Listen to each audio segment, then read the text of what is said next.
Curious how AI can grow your business and build a following fast? On this episode, I sit down with Bridget and Jay Modglin from Kentwood Real Estate to uncover the AI strategies that skyrocketed their YouTube channel to 3,600 subscribers in just 6 months. From aha moments to SEO hacks, they share insights every agent needs. Tune in now. Are you a real estate agent eager to unlock the power of AI to boost your productivity and scale your business? Then you're in the right place. Welcome to Real Estate AI Flash, the weekly podcast that takes AI from a buzzword to a business tool, making it approachable and actionable for agents like you. I'm your host, Rajiv Sajja, and each week I interview agents from across the country who are using AI to transform their careers. Join us on this journey to become an AI skilled agent and take your real estate career to the next level. Now let's get to this episode. Welcome to another episode of Real Estate AI Flash. And today is going to be a really good one because we have Bridget and Jay Modglin, who are recognized industry experts with Kentwood Real Estate in beautiful Denver metro area, Colorado.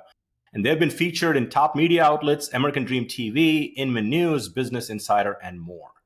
Well, they are YouTube experts, folks. We'll put a link in the show notes because they have grown their YouTube followers to over 3,600 in 8 months. And how has AI assisted them? We're going to get into all of that with Bridget and Jay. Welcome to the podcast. Thank you so much for having us. Yeah, it's a pleasure. Yeah, so how's Denver at this time of the year? It's beautiful. It's cool in the mornings, gets hot, and then it cools back down. It's such a great place. Our daughter was in the pool last night, so can't. There you go. That's a good reason to be in the pool for sure. So the listening audience, I'd love for them to get to know you both a little bit in terms of your journey in real estate. So if you can take a little time and kind of give us your background, share what did you do before and how did you get into real estate? And obviously you're very successful to the point of today. So take it away. Thanks. Well, I guess Go I'll ahead. You can start. So I've been in real estate since 98, pretty much out the gate started in real estate. I did do retail and then a little bit of insurance to start, but started in 98. I actually worked for a large REIT, real estate investment trust, for people who don't know what that is.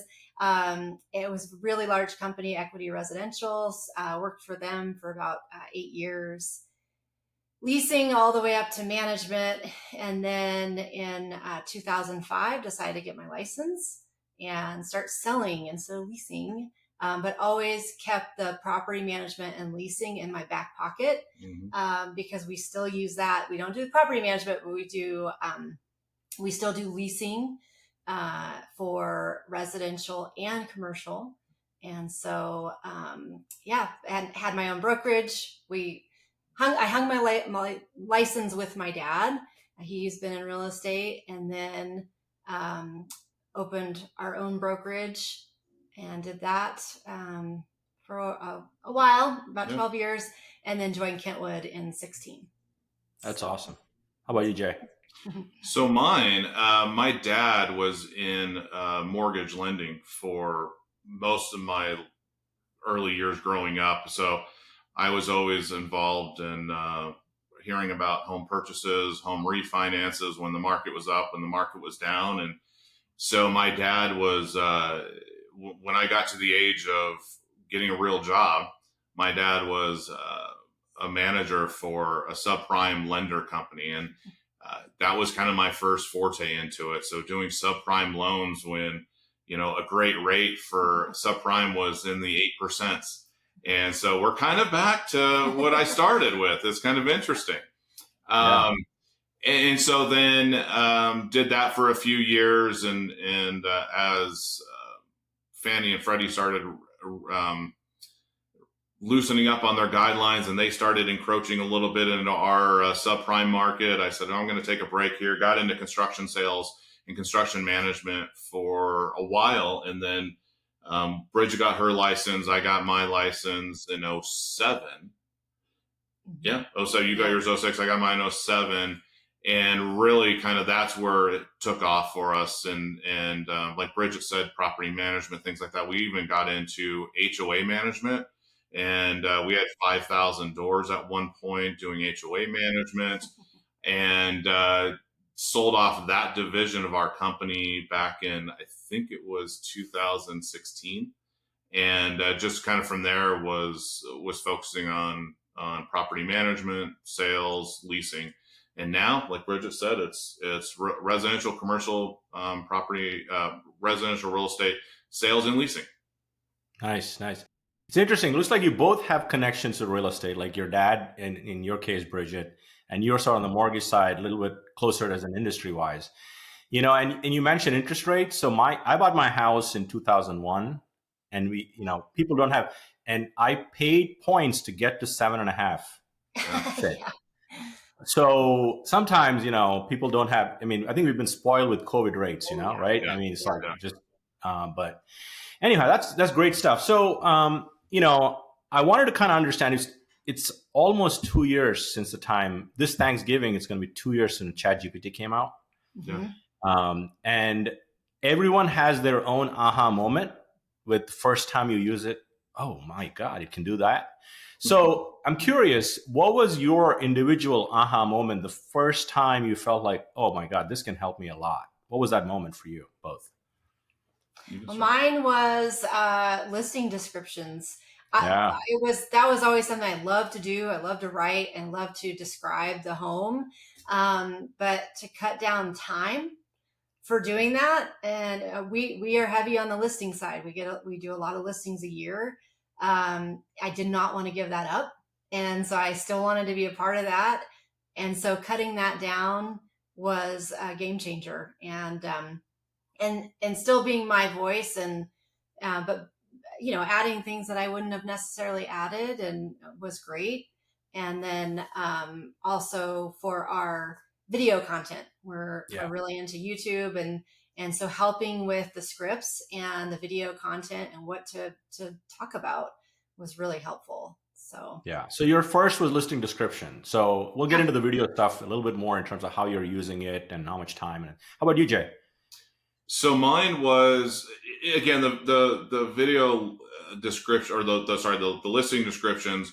That was kind of her aha moment, and it was like I started seeing that. I didn't really start using it until, we really, part of our marketing and stuff is not only just our listings, but it's our newsletters, it's our blogs and stuff like that, and to try to come up with content, to try to come up and have something important to say in a blog, even, or a newsletter. And so I think I do very well communicating verbally. And so for me to sit down and write a blog and to try to get from what's in my head down to paper has always been more challenging for me. And so, it probably, if I were to had written a blog myself, it probably would have looked like a fourth grader wrote it. And, probably wasn't going to be able to convey exactly what I wanted to convey. And so my first aha moment was I can go in and type in pretty much what I wanted to say into ChatGPT, and what it created was 80% of me, but then tweaked it a little bit, I think, to make it more presentable, to make it more concise, or to take my ramblings and to bring it into something that was very direct, and to pinpoint what I was trying to convey. And so for me, that was it. So that was through newsletters and through blogs. Yeah. So Bridget, interesting. You say that you like writing. I think you're in the minority in real estate agents. Most people aren't trained they have writer's block. Jay talked a little bit about that. And I think the amount of time it can save you and amplify and do the things you enjoy doing. Sometimes AI can help you with the things you hate doing that you need to do, right?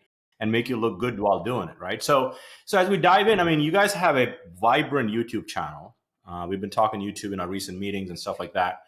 And so when you made the commitment to, hey, we want to double down on YouTube, and you're in 8 months, you got to 3,600 plus subscribers and growing. And then obviously it requires content. Jay, you sort of alluded to it a little bit. Let's kind of dig into that a little bit in terms of how is AI assisting you in the process of creating these videos? There's a lot that goes on in there. So kind of let's get into it. So really it started with what are people interested in?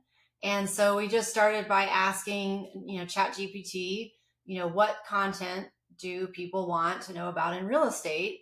And but really, it comes back to where we started, where was just our listings, getting our listings out there. And so I would take the description that I wrote for the listing, and we would do an intro and outro for the listing, and then do the voiceover. And we still do that today, the voiceover of the property with that, with that content. And we dive into a lot about the history. We love talking about the history of the property. We do a lot of downtown Denver loft properties. That's a lot of what we sell. And so we talk about the deep, history of the building. And so that's really where we got started, was just take what you already have. If if you're a listing agent, which we are, and make a video. And so ChatGPT has been really great with helping us with that. But then if you want to talk about content, so it was like, great, we have an idea, we have a property. What do we talk about? Like, okay, we can walk through as realtors and talk about, look at these awesome hardwood floors, this beautiful gourmet kitchen with gas cooking. But there's thousands of realtors out there doing that. How do we create a video that really adds something more? And that when we started doing, videos and YouTube, it was like, we want to put content out there that is a resource that is more than just a flashy, $2 million loft down in Denver. What else is around that? And so it was really great because we could fill in the missing, pieces of, okay, what is specific about this 1893 loft down in Denver that's 4,000 square feet? It's right by, some sporting stadiums. And what else is there? We can show all of that. And so really going into ChatGPT and part of what we've learned over the last about year and a half of using it, you have to be very specific or very intentional with what you put into the chat. It'll spit stuff out, but it reads more like an encyclopedia about that. And you're like, that's not who we are. Like, what's our heart? What are we really trying to convey? And so really the prompts that you put in, or being able to set up, okay, we're a realtor, this is what we're trying to sell, and really giving ChatGPT an idea of how the voice you're trying to create with it. And then that gave us content. And then we then take, okay, this is great. 80% of it's already done for us, but we need to go in there and we're going to tweak it, and we're going to make it really stand out as this is Jay and Bridget, not this is ChatGPT with Jay and Bridget on the end of it. Yeah, for sure.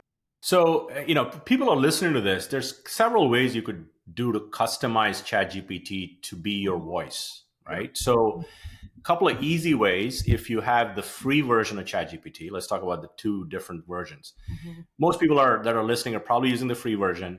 So there's something called custom instructions. So we did a whole episode on custom instructions. So you can go in there and kind of give it all the background information that you don't have to repeat every single time you use the prompt. So that's a great way to do it. Then as you get comfortable and you feel like $20 a month is the steal of the century with ChatGPT, right? Then you can go in, you still can use custom instructions, but I've built custom GPTs for specific things, right? Yeah. Video marketing, and we'll get into a little bit of that. But that's a great way. And you guys are listing agents. You talked a little bit about promoting properties. But as people are listening to this and they're just agents that may not have listings, you could do video on really anything, and ChatGPT can help you. Mm-hmm. You could be a neighborhood expert without any listings. Absolutely. Right? I mean, you could talk and you could create video. And most people use ChatGPT at the basic level for text input to text output, right? But if you give it a link, let's say you see a nice article in Keeping Current Matters, whatever market data you follow, give it that link and ask it, give me a 60-second market video script. Boom, it spits it out. And you can quote that article, you sound like an expert, and you're killing it in video. So there's so many applications for this, right? So I think you just kind of touched on it. So let's kind of dig in a little bit more. Now that you've kind of focused on content creation, What else do you use AI for that kind of enables it to you amplify the content? Anything else you're doing around that? Yeah, so some of the we have tried the thumbnails for Yeah, YouTube. Has not gone well so far. I think it's just crafting. You got to tell it what you want, but But I end up you use Canva's yeah. AI So I for use the thumbnails. Canva, which has a magic writer in it. So there yeah, is some AI in Canva that is I've been using more and more, and I really like it. There is but we have used just the graphics, yeah, come up with, like, I did a Valentine's graphic and I was like, create a loft with a Valentine, decor. And it yeah. came up with a really cool one. It was like this beautiful loft and it had hearts all over it it was, pretty well done. So that's been some, playing around with that. And then I'm just trying How to about think. titles? Are you guys doing anything with titles, YouTube Yeah. Yes, yes, titles, descriptions, and yes, tags? yes, all of that, all of that. And Yeah, I actually just created a couple days ago my own GPT excellent. to, and it was more for uh, lead, like just kind of lead follow Follow. up, more Yeah, general, Yeah. like, questions to ask, but, starting to use it. But yes, it's come up with some really good ones too. Yeah, and another thing that the whole algorithms on how things get searched and what do you need to put in to get your videos seen. So oh we yeah, use ChatGPT for SEO optimization. Mhm. So create the tags that we need for our video of a loft in Denver, or we just shot some content in Winter Park, and so hey, send us or create some SEO optimized wording or things. And part of what we found with that too is it's the wording, the SEO optimization through our blog, through our video, through our listings. The more those tie together and there's consistency, Google loves that. Mhm. And so we try to, when we're writing the blog, we're saying make this SEO optimized with keywords regarding this. And then we try to take that with the video that maybe ties in with it. And then we try to take that with the listing description, because from my understanding with Google, and who knows analytics, but the more and more they see these keywords pop up, that pushes your ranking up higher in your search, in the search results. yeah, for sure. So, we're recording this, and this is going to be on YouTube, and it'll be on podcast, all the streaming platforms. So, I built a similar, Bridget, to your point. I built a video marketing GPT Nice. that I give it a topic, and it gives me 5 titles. Yeah. One is like an Great. emotional hook, curiosity, and I pick one. Then it gives me the description. Then I agree on the description. Then it does the tags. So I think, to your point, people that are listening to this, anything you do more than once, I feel like I should create a GPT for it. Yep. Yeah. Because it fastens time and all of that. So cool. So anything else you're using AI for, even personally? I mean, I've used AI personally for a lot of things. Anything that stood out of the box? I tried to create an assistant, my own personal assistant. I don't know. Like, Well, yeah. so one of the things that we're starting to dive into with AI, and we're looking at our website is through Luxury Presence. Yeah. They're coming out with some really cool features. It's called Copilot, and which is more of an app based thing, but it's an AI generated app base for lead follow ups and touch base. Well, Copilot is Copilot. Copilot's more like we actually still use spreadsheets, which is crazy, but when we sign up, or when we have a buyer, or and they're looking, we create a spreadsheet and put everything in it. So this new one is more like that in a beautiful app. So that's the Copilot, but they have the AI lead nurture. That's what it was. Is what they're, and that's creating Google ads. So it's something we're looking into, but cool. That is really something we're interested in. Well, and then also our CRM is through KV Core. Yeah. And they're now doing some AI Smart assistant. Yeah, for sure. Yes. Yeah. So since you mentioned SEO, let me have you look into this, because I think this is also another way to sort of optimize your website and or YouTube videos. So when you Google something, if you're listening to this and you see someone else rank ahead of you, Mm-hmm. you can actually ask ChatGPT. Probably even Perplexity is probably a little better, Mm-hmm. but AI can tell you why they're ranking better than you, so you can actually go fix it. Nice. So, That's I great. mean, Yeah. right? It's cool stuff. There's a lot of stuff around SEO and AI, and this has been great. I mean, I think you guys are nailing the YouTube. You're learning more, and that's what I wanted to capture on this podcast. And this has been awesome. So, as we wind down, Jay and Bridget, I'd love for the audience, and I ask these questions of all my guests, to you've been in business for a long time. If you kind of go back on running your own brokerage, and then now with Kentwood. What would you give one piece of advice to your younger self if you were to begin today? Yeah, mine is hire a coach out the gate. Hire a coach and hire an assistant. That is, we're learning that through, just years and years of being in business. But coaching is really vital, and it keeps you accountable, every day, every week. Yeah. So that's mine.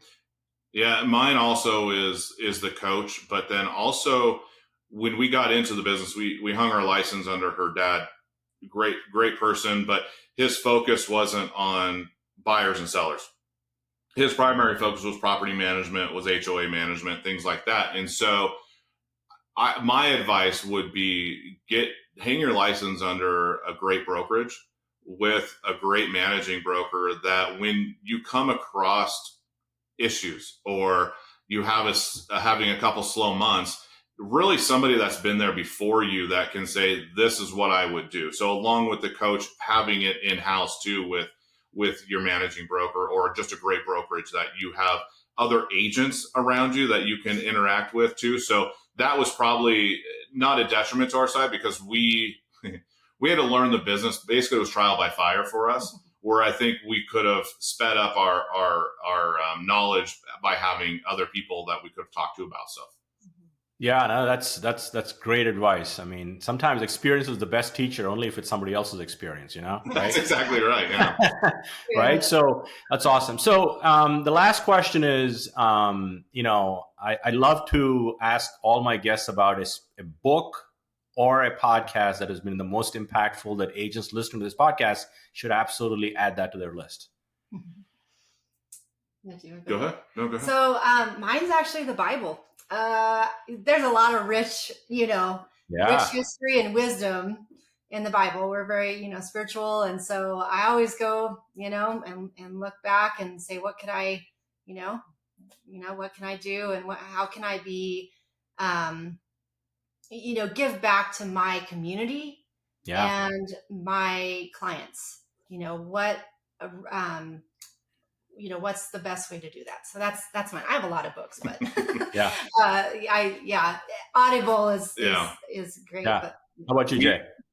We read a lot or listen a lot on Audible. The nice thing about being a realtor, you're a lot of car time. So she took the best one out there, but I'll go back, years, and a book that I think every realtor, every entrepreneur should read is called The Entrepreneurial Roller Coaster by Darren Hardy. I have it.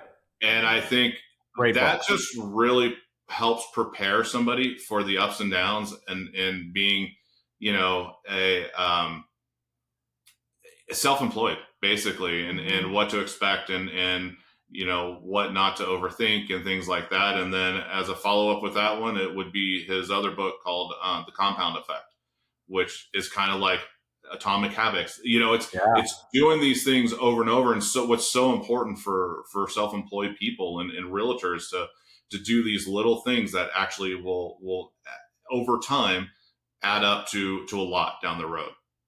Yeah, that's great books. I mean, I've had those too. And as I start to do all of these podcasts and I discover the books, if I hear a book that I've not read, it goes on my list to read. And Bridget, you mentioned the Bible and paying it forward to your community. And today's a great example. You guys are adding value to all our listeners. We have over 14,000 listeners across our podcast platforms, and they will get to see your journey. And if you are listening and you have a referral in the Denver metro area, I can't think of two better people to refer them to than Jay and Bridget. Well, thank you. So we'll include their contact in the show notes. Definitely their YouTube channel needs a new subscriber, because you should. And the beauty of YouTube, and you guys will agree, is that you can watch other people doing good stuff, and imitation is the best form of flattery sometimes, so follow them, give them a follow, look at what they're doing so you can do better with your journey as well. So I want to thank you both for joining the podcast. Thank you so much. It's our pleasure. Thank you so much. You made it to the end. Nice. My goal with this podcast is to elevate your AI skills every week. If you found value in the show, your goal is to follow, share with a fellow agent, subscribe to our YouTube channel, and leave us a review, as it helps us reach more agents like you.